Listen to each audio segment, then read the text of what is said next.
اسرائیل نے جناب ایک اور حملہ کیا ہے کل رات کو، اور وہ حملہ جو ہے باقاعدہ طور پہ غزہ شہر کے اوپر جو ہے وہ شروع کیا گیا ہے۔ باقاعدہ طور پہ انہوں نے گراؤنڈ افینسو جو ہے وہ شروع کر دیا۔ پیدل فوج جو ہے وہ باقاعدہ طور پہ غزہ کے اندر داخل ہو چکی ہے۔ کل رات کو جو ہے وہ ایک بڑی خبر ARY نے بریک کی ہے۔ خبر یہ دی ہے پاکستان کا موقف جو ہے وہ مان لیا گیا ہے، اور اب اینڈی پائیکرافٹ جو ہے وہ ریفری کے فرائض سر انجام نہیں دیں گے پاکستان کے حوالے سے۔ There is a very if and but، اور وہ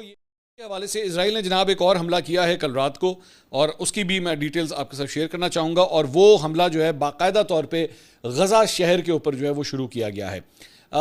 اس کے بارے میں ظاہری بات آپ جانتے ہیں کہ غزہ کے اوپر ان کی بمباری جو ہے وہ تو پہلے سے ہی جاری ہے، اور اس شہر کو تقریباً 21 لاکھ کا وہ افراد کا وہ شہر ہے، اور اس کو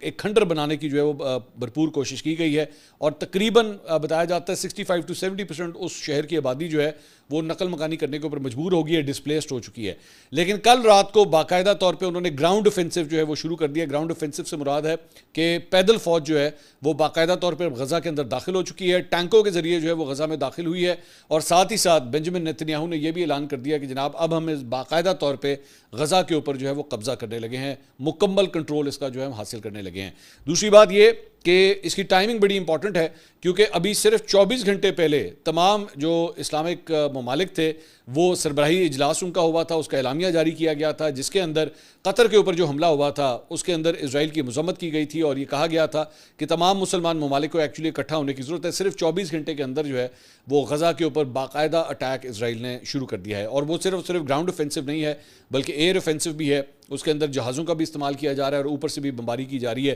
لیکن کوئی ان کو پوچھنے والا نہیں ہے، کوئی ان کی مدد کے لیے نہیں سامنے آ نہیں رہا، صرف رپورٹنگ ہو رہی ہے، بتایا جا رہا ہے، مذمت کی جا رہی ہے، اس کے علاوہ کچھ نہیں ہے۔ اور ٹائمنگ اس حوالے سے بھی ایک بڑی امپورٹنٹ ہے کہ ابھی صرف 24 گھنٹے پہلے اقوام متحدہ کی جانب سے باقاعدہ طور پہ پہلی دفعہ بڑی سٹرونگ سٹیٹمنٹ آئی ہے اسرائیل کے حوالے سے کہ جناب اسرائیل جو کچھ بھی غزہ کے اندر کر رہا ہے وہ جینوسائیڈ کے دائرے میں آتا ہے، یعنی نسل کشی کے دائرے میں آتا ہے۔ اب یہ وہی اسرائیل ہے، یہ وہی یہودی ہیں جو خود ایک زمانے میں جو ہے وہ جرمن جینوسائیڈ کا وہ سامنا کرتے رہے ہیں ہٹلر کے دور میں۔ آج وہی ساری حرکتیں جو ہیں یہ مسلمانوں کے ساتھ کر رہے ہیں، اور اقوام متحدہ کو اب جا کے ہوش آئی ہے، اب جا کے انہوں نے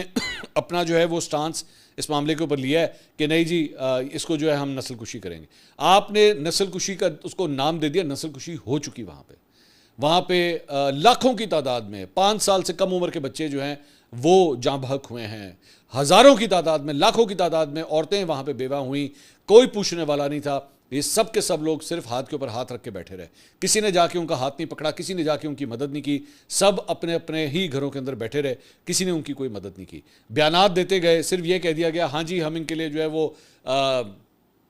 امداد دینے کے لیے تیار ہیں، سپورٹ کرنے کے لیے تیار ہیں، لیکن عام سٹرگل کے حوالے سے کسی نے اسرائیل کے سامنے کھڑے ہو کے کچھ نہیں کیا، اور اب اسی لیے اسرائیل جو ہے وہ کل رات کو باقاعدہ طور پہ غزہ کے اندر جو ہے اپنے ٹینکوں کے ذریعے بھی داخل ہو چکا ہے۔ اس کے علاوہ کچھ پاکستانی سیاست کے حوالے سے بھی